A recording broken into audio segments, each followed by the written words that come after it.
لو تناهيتم إلى سر الحياة وصنعتم كائنا حيا نرى لم نزد إلا يقينا بالإله لم نزد إلا يقينا دنیا میں پریشانیوں سے لڑنے کے لیے آپ کے اندر اللہ نے ایک روحانی طاقت رکھی ہے.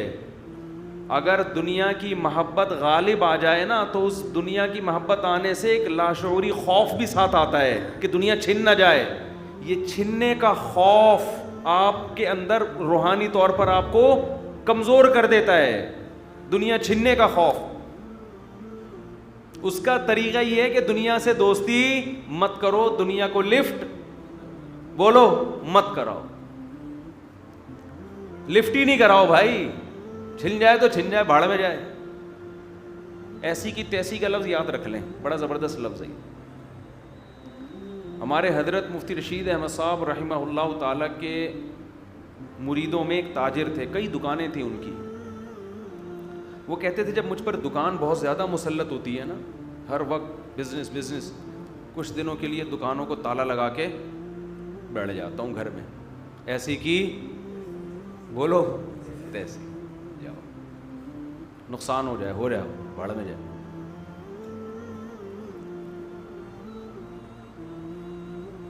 ہر چیز کا علاج وظیفوں میں نہیں ہے, سمجھتے ہو؟ ہمارے پاس سکون کے لیے کیا چاہیے لوگوں کو؟ وظیفے. علاج کے لیے آمادہ نہیں ہوتے. ایک حکیم کڑوی دوا دے رہا ہے آپ کو, کریلے کا شربت پیو, جوس پیو, آپ کہہ رہے نہیں وظیفوں پہ ٹھیک ہو جاؤں. ڈاکٹر کہہ رہے یہ کڑوی گولی کھانی پڑے گی, حکیم کہہ رہے یہ کڑوا جوس پینا پڑے گا. وظیفے سے تھوڑی ٹھیک ہوگے. دل سے پیسے کی محبت کو نکالنے کے لیے ضروری ہے کہ دکان بند کر کے بولو گھر بڑھا جائے. ایسے کی تیسے بھاڑ میں جائے. خام خامے نہ بند کرو اگر مسلط ہو رہا ہے. اتنا مسلط, اتنا ہر وقت. فات بھائی کو سمجھایا پھر بھی موبائل میں لگے. یہ بھی کہیں بزنس کوئی میسج بھیج رہے ہوں گے, یا تو شادی کی کہیں چل رہا ہوگا سیٹ اپ. اس عمر میں بندہ یا تو کہیں یہ والا سیٹ اپ ہوتا ہے یا بزنس کا سیٹ اپ. ایسا کبھی نہیں ہوتا اپنی اماں کو میسج بھیج رہا ہوں امی آپ مجھے یاد آ رہی ہیں, معذرت. کبھی نہیں دیکھا ہوگا کہ اپنے ابو کو, والد صاحب کو. دو ہی چیزیں ہوتی ہیں اس ایج میں. حالانکہ یہی ایج ہے ڈائریکشن کو صحیح کرنے. جیسے جیسے انسان کی عمر بڑھتی ہے نا, اس میں جوانی میں جو بری عادتیں ہیں وہ ختم نہیں ہوتی, وہ اور زیادہ پختہ ہوتی ہیں, مضبوط ہوتی ہیں. یہ صحیح حدیث سے یہ بات ثابت ہے. جوانی میں توبہ کرنا, برائی سے بچنا آسان.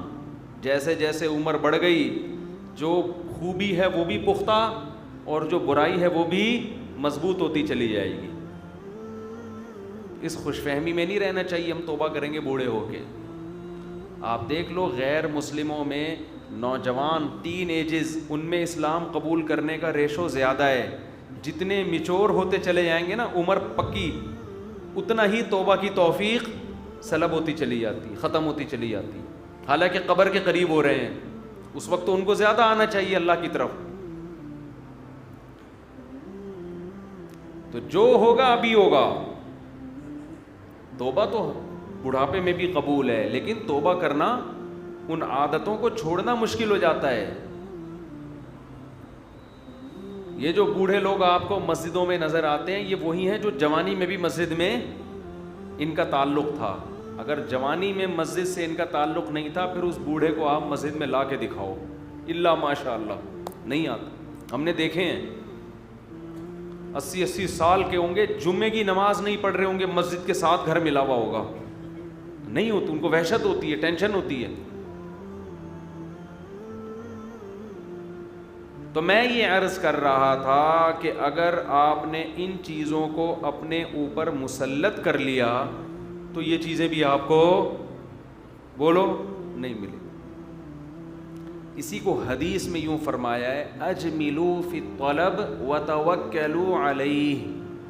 آپ صلی اللہ علیہ وسلم نے فرمایا کسی بھی چیز کو طلب کرنے میں، اصل میں تو دولت کے بارے میں ہے لیکن مراد اس سے کوئی بھی چیز، کسی بھی چیز کی چاہت میں، طلب کرنے میں اعتدال سے کام لو. کیا کرو؟ اعتدال سے. اب سوال پیدا ہوتا ہے کہ نہیں جی، جب تک ہارڈ ورکنگ نہیں ہوگی، جب تک گدھے کی طرح صبح سے شام تک جت نہیں جائیں گے، یہ چیز ہمیں ملے گی نہیں.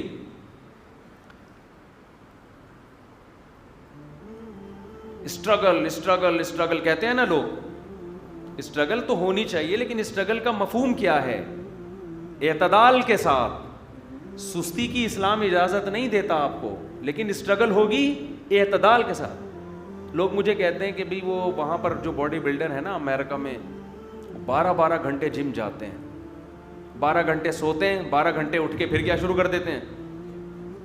جم. یہ اسٹرگل تو ہے مگر یہ اعتدال والی اسٹرگل نہیں. یہ ایسا آدمی ہے جس کا دنیا کا ہدف ہی صحت ہے، حالانکہ صحت سے اصل مقصد کچھ اور ہے، آپ کا آخرت ہے. صحت برائے صحت کوئی ہدف تھوڑی ہے کہ بس لاسانی کے بیل کی طرح بنانا ہے اپنے آپ کو. کیا کرنا ہے بھائی اتنا پھلا کے اپنے آپ کو؟ اتنے کرنا کیا ہے؟ آپ ان سے پوچھیں نا کیا کرنا ہے، کہہ رہے یہی کرنا ہے ہم نے. کیا کرنا ہے؟ یعنی یہی کرنا ہے، یہی مقصد ہے کہ ہم ایسے ہو جائیں. یہ کیا مقصد ہوا بھائی؟ جم میں ہم جایا کرتے تھے، ایک صاحب نے 5 سال سے روٹی نہیں کھائی، 5 سال سے روٹی نہیں کھائی. کھجور 2-4 تکلف کے لیے اور پتہ نہیں اس طرح کے وہ سیلیڈ اور یہ سب چیزیں. 5 سال. میں نے کہا اللہ کے بندے ایسی صحت کا کیا کرنا ہے کہ تو روٹی سے ہی گیا. ٹھیک ہے چھوڑ، کم کر دیں، آدھی کر دیں، روٹی سے ہی گیا کہ بس وہ ہارڈ ورکنگ اور فٹنس اور کمر ایسی. اور اس کا خیال کرو کمر کمرے جیسی نہ ہو، بس اتنا کافی ہے.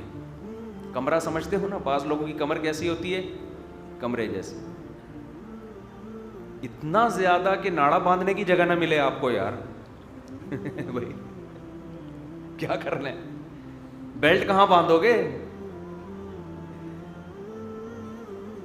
فزیکل فٹنس ٹھیک ہے، خیال کرنا ضروری ہے، اس زمانے میں تو بہت زیادہ ضروری ہے. مسلط نہ کرو اپنے اوپر کہ اس کے علاوہ دنیا میں اور کوئی غم ہے ہی نہیں. یہ ہدف تھوڑی ہے ہمارا کہ ہم دیکھنے میں اچھے لگیں، یہ کوئی ہدف ہے؟ یہ سائیڈ میں ہے. مکان کرائے کے لیے خالی ہے، سائیڈ میں فائل پڑی ہوئی ہے، کوئی کسٹمر آ گیا تو پہنا دیں گے اس کو، 1 مہینے کا رینٹ ہمیں بھی مل جائے گا. نہیں تو اصل میں تو ہم وہ ڈبل روٹی اور وہ سموسے بیچنے کے لیے بیکری پہ بیٹھے ہوئے ہیں. ہوا و حرص والا دل بدل دے، میرا غفلت میں ڈوبا دل بدل دے.